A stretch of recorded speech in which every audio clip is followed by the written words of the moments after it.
Hello and welcome to this demonstration on the sublimation of iodine.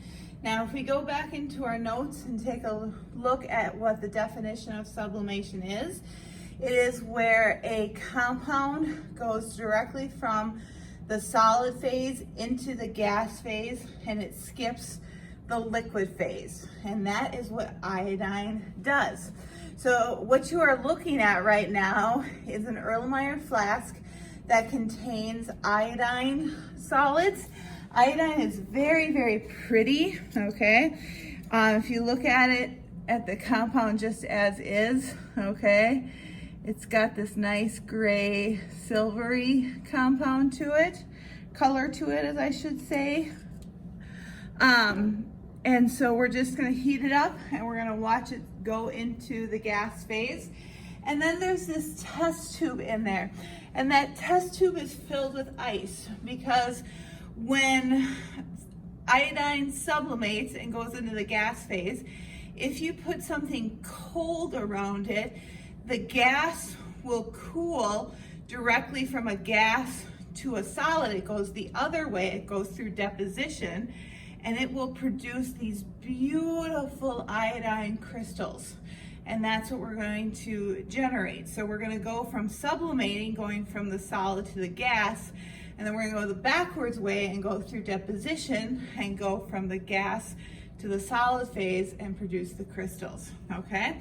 So let's go ahead and go and do this. So I've got a Bunsen burner over here, and I'm just gonna slowly heat up this. And as you heat it up, okay, the one thing you're gonna notice is the gas that is given off is purplish in color. So I'm just putting some heat to this, and now you can kind of start to see that it's turning pink or purple, depending on how you view this. But that is the gas sublimating.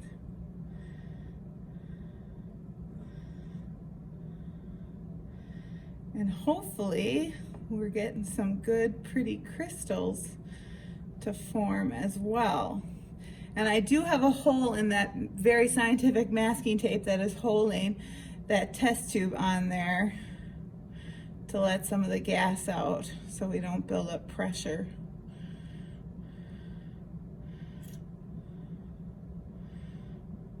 The test tube is not sitting on the bottom. That's why there's the masking tape. I know, a very scientific piece of equipment, but you know what? It works. Just to hold up the test tube so it's not touching the bottom. And I can see that it's getting to be kind of glittery almost on that test tube. And that is the crystals forming on there.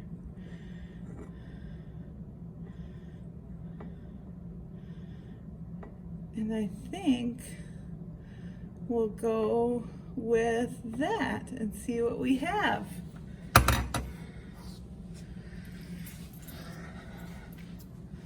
So now I've kind of got to move the camera a little bit here.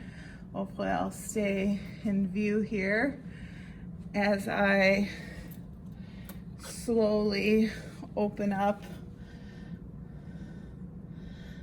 the masking tape.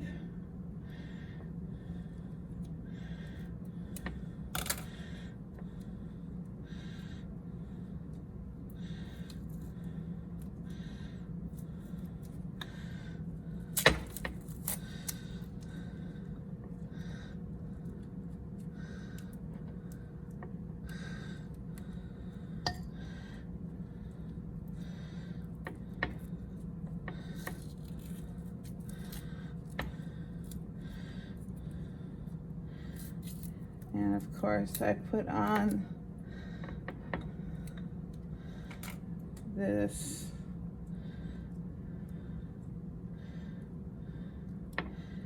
tape with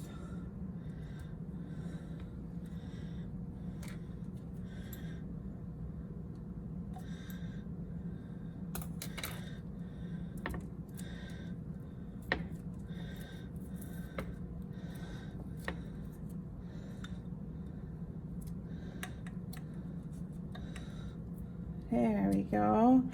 And I'll very carefully bring that out. And voila!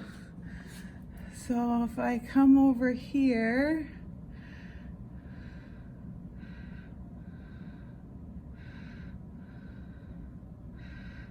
you can see, I'm trying to do this backwards here.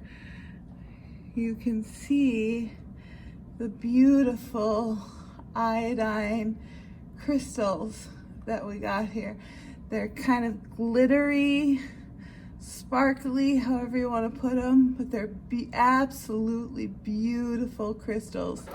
And so again, what happened, we took the iodine salt and sublimated it. We went from a solid to a gas. And then we went through deposition, which went from a gas to a solid, and got these beautiful crystals on it. So that is going through deposition and then and sublimation, both of those changes there. And you can make your own judgment as to whether that's physical or chemical. That's what you're gonna need to figure out, what sublimation and deposition are. Are they physical or are they chemical changes?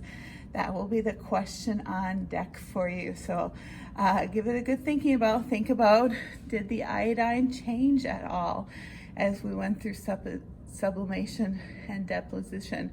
Or is it still just regular iodine? Okay, so that is the demonstration for today with iodine. So good luck considering that question for you, and let me know if you have any questions.